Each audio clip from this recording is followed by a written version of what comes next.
Good afternoon guys. Magluto nga pala tayo ng adobong puso ng saging. Nilagay ko na nga pala yung bawang sibuyas, tapos karne ng baboy ang sahog. Pupulayin muna natin ng konti.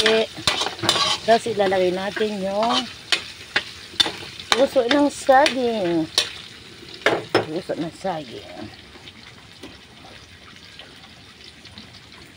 Ito na guys ang puso ng saging. Oh. Ito na siya. Puso ng saging. Kasi inano ko na siya pinigaan ko na siya.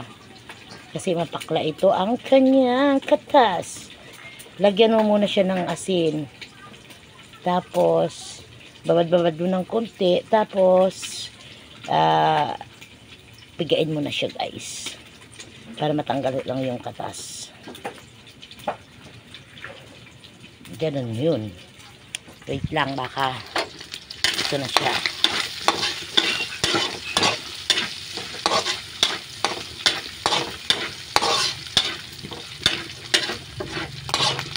Ayan guys. Yan ang aking lutuin ngayon. Marami yan siya kasi kasama yan kapitbahay. Di ba ni? Tapos guys, ito paborito nila ang manok. Ano na naman ako guys. Nilalaga ko muna siya sa tubig. Tapos may ricado. Tapos mamaya guys, ipiprito na naman ang kita ng manok. Yan muna guys. Tapos, ilalagay na natin ang ito na siya guys. Yan na siya. Puso ng saging. Namula na kasi yung yung karne ng baboy. Ilalagay na natin yung puso ng saging.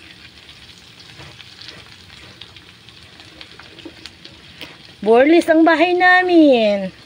Tinanggal ko na mga kortina guys. Kasi guys, sobrang dumi na. Ngayon, hindi pa ako makaakit sa taas guys. Naghahanap pa ako ng hindi ko alam kung sino pang makita kong bata na mag-akit sa taas para mailagay ang kortina guys. Nag-ubo-ubo. Yan na siya guys. Yan. Halo-halo. Haluin ang haluin. Para magpantay ang Yan. Tapos guys, lagyan ko na yan siya ng toyo. Toyo.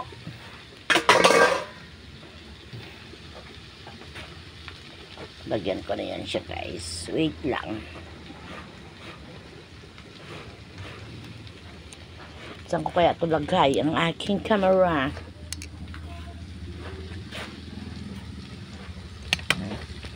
Ito kasi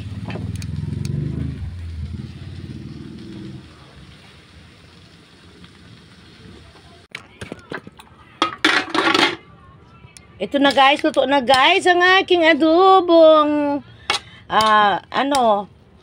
puso ng saging. Tapos na siya. Ito na guys, yan. Sa hindi nakaabot, ako ng bawang sibuyas, tapos karning baboy. Bala kayo kung anong pwedeng isahog. Pwede na yon kung anong gusto nyo. Tapos ilalagay yung puso. Lagyan ng toyo, tapos suka. Bago mo sukaan, kailangan malambot na. Ganon ang paglagay. Tapos lagyan mo ng, bahala kayo, magic sarap or bitchin. Ganon lang yun guys. Kaya, luto na siya.